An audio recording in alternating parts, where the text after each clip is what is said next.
Hey guys, we're going to have a really lighthearted, fast and fun episode on how to get the most out of working remotely. Stick with us.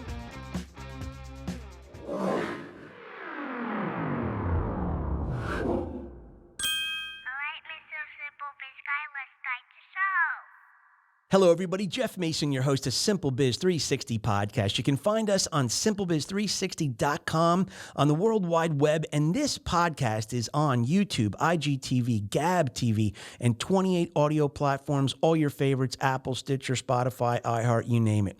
So we're going to have a fun, really fast episode today, just looking at how we can maximize working remotely and really specifically out of the house, which many people do now. So with the pandemic, this post-pandemic surge of employers inviting their employees to work remotely.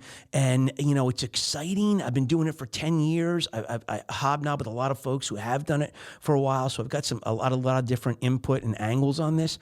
But, you know, there's a fair amount of people I'm finding out that really don't enjoy working remotely and out of the house. They'd rather have a destination to go to, an office. They miss the camaraderie and everything. So I'm saying, hey, let's take a look at three things. First thing I'd say is, how can you, if you're one of those people that you miss the office, how can you kind of look at this and shift it from being a glass half empty to a glass half full? Well, just consider some of these silver linings, right? The fact that you don't have that time when you close that computer and you're done. A minute later, you can be with your family and your loved ones and your kids, and you can have more flexibility in there for picking the kids up at school, taking them to soccer practice, band practice. You can do doctor's appointments, maybe a little bit easier, dentist appointments than you had in the typical office environment. There's a lot of flexibility baked in there. How about the diet? Oh my gosh, your diet. You have the ability to really hone in on more, a more regular routine and diet. Same with exercise.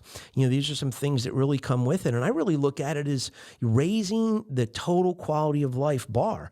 And by working remotely, you can really appreciate life a lot better and treat your body better in the process too. So the second thing I'd say is, don't use this as a lease on life to take advantage of your employer. Like, oh, great, this is great. I'm working at the house. I don't have to work that hard. I say just the opposite. Why don't you try to exceed expectations? I don't mean working longer hours. I just mean, making sure that your nose is to the grindstone, you're putting in quality time and effort, and you're producing good output for your employer. And this will kind of start to build a really good trust factor with your employer and kind of build an insurance policy for long-term, sustainability of this, working remotely framework. I mean, there's a lot of employers I've talked to that absolutely love the productivity they get from folks who work remotely. And, there's some that are very hesitant about some of their employees. But I would say, man, if you could bake into your, DNA, daily DNA on trying to exceed expectations, man, you will love when those employers say, you know what, we're going to continue this work remotely for another year. And you've got another year or many years to enjoy it. And the third thing I would just throw out is create a dedicated space to have a destination.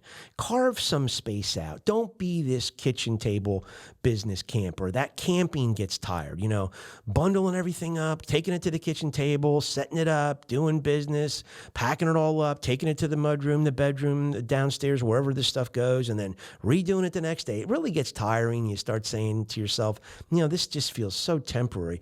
Well, carve out a little nook of your home where you actually, it's like, commuting to the office. That is your dedicated space. You'll enjoy it more, I think, and you'll get more out of it. Your spouse might not, like in my case, happy that the kitchen table hasn't been railroaded with a bunch of stuff. So I just say, hey, embrace it. Enjoy. You should have tons of fun. We're going to dip back today for a Lost in the Shuffle tune. Chicago Transit Authority was their first name. They shortened it to Chicago. Bunch of lads from Chicago. Great rock band. In Chicago 6, 1973, they put out a tune, Feeling Stronger Every Day. What a jumpy, great tune. Feel stronger every day by working remotely. We will see you next week in 168 hours.